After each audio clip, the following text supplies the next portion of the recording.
গতকালকে আমরা একটা ইনফরমেশন পেয়েছিলাম যে গত পরশু দিন রাত্রিবেলা আনুমানিক 3টার পরে আমাদের সার্কিট হাউসের কাছ থেকে একটা অ্যাপার্টমেন্টের সামনে একজন পলু টাওয়ারের কর্মচারী ভাড়া থাকে।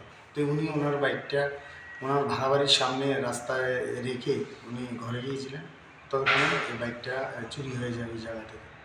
তো ইনফরমেশন পাওয়ার পরে আমরা সোর্স লাগিয়েছিলাম। সোর্স লাগানোর পরে আমরা খবর পাই যে বাইকটা বিশালগড়ের দিকে আছে। তো এবং আমরা দুজনের নাম শনাক্ত করতে পারি সোর্সের মাধ্যমে।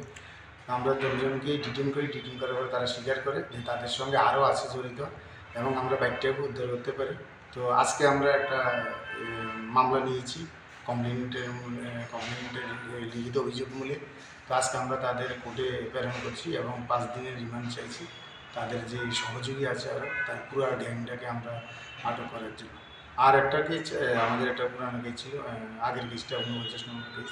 ওই কেসে আমরা একজন চোর ধরেছিলাম যেটাতে স্বর্ণলঙ্কা চুরি হয়েছিল। তো তাকে রিমান্ড পাঠিয়েছিলাম 3 দিনের রিমান্ডিং ছিল। রিমান্ডেতে স্বীকারোক্তি করে যে আমাদের আরও একটা হার এবং কানের এক জোড়া দুল যেটা বাকি ছিল, এটা তার মাধ্যমে আমরা এটাও আজকে আমরা উদ্ধার করতে পেরেছি। তো এটাতে 100% আমাদের সব কিছু উদ্ধার হয়ে গেছে।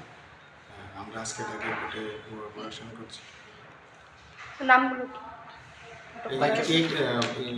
বাইক চুরির কেসের নাম হচ্ছে এমডি শাহিম একজন, আরেকজন হচ্ছে শরীফ মিয়া। একজনের বাড়ি বিশালগড়, আরেকজনের বাড়ি রহিমপুর, বক্সনগর রহিমপুর। বাইকটা কোথা থেকে চুরি হয়েছিল বলেছেন? বাইকটা চুরি হয়েছিল আমাদের সার্কিট হাউসের কাছে একটা অ্যাপার্টমেন্টের সামনে। ওই অ্যাপার্টমেন্টে উনি ভাড়া থাকেন।